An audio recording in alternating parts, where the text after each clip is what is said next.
Please stand for the pledge.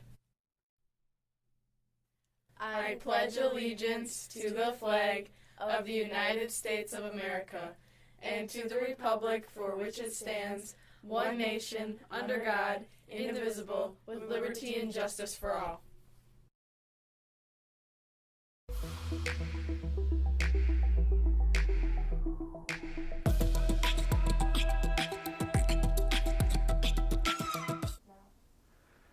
The HoChunk people express their remembered past in the songs, stories, effigy mounds, rock art, and place names that dot the landscape of their ancestral home.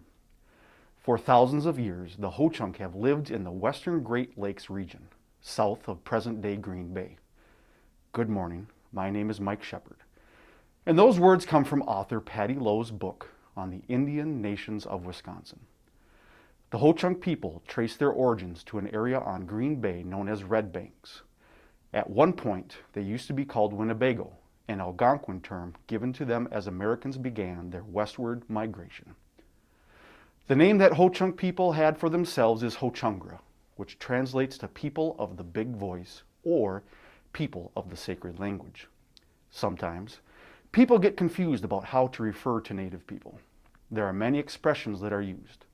Native American, American Indian, First Nations people, and Indigenous people are common terms that may be used interchangeably. The best way to identify a people, however, is to use the name they have for themselves. Thanks for listening.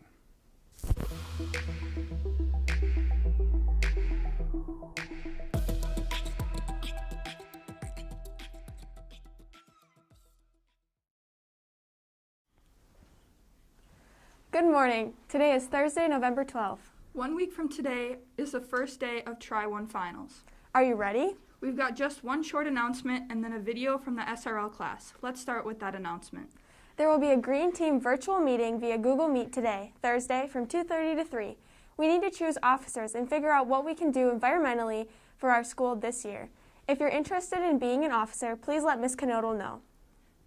Playing volleyball in a pandemic year is a vastly different experience than ever before. Ask Sierra Campbell and Mela Engebretson. They produced the story we'll end with, and since chances are you were never at a game this year, you'll get to see how very different the game looked.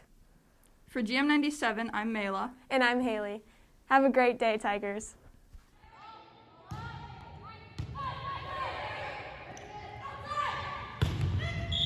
Black River Falls High School has had the chance of having a volleyball season during this pandemic, but a lot of changes had to be made.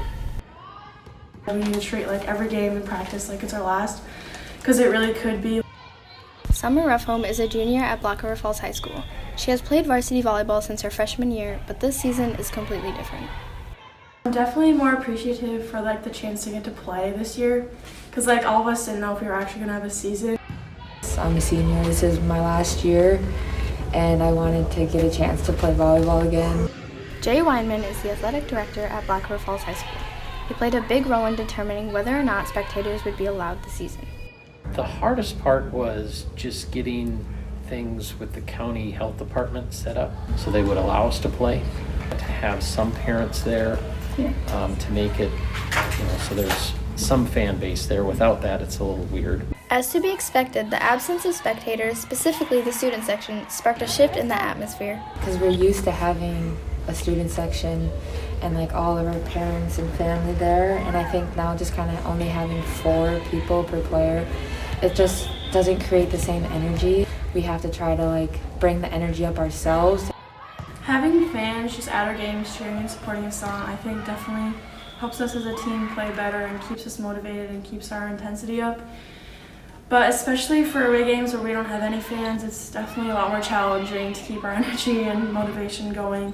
But for home games, we do have parents and few spectators, so that helps a little bit, but it's still a challenge because you don't have our student section there always cheering us on, making us play better. Spectators that have had the chance to attend a game this season have noticed that the scene looks a lot different. So wearing the masks, putting the vinyl up, not getting in each other's space, I can't think that it's hurting. It's got to be helping.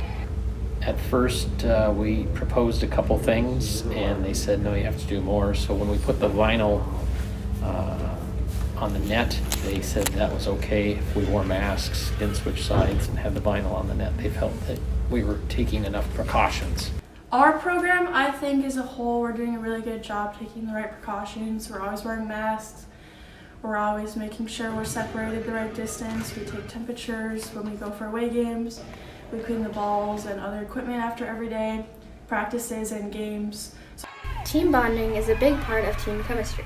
COVID-19 has restricted what people can do, so this wasn't really an option like past years. Or not being able to have like normal team bonding things like we normally would, because like last year we'd go to like a captain's house every day before a game, and like just like things like that we're missing out on to have the team chemistry like we normally do. I try to like treat it as normal as possible and motivate my teammates as much as I would any other season.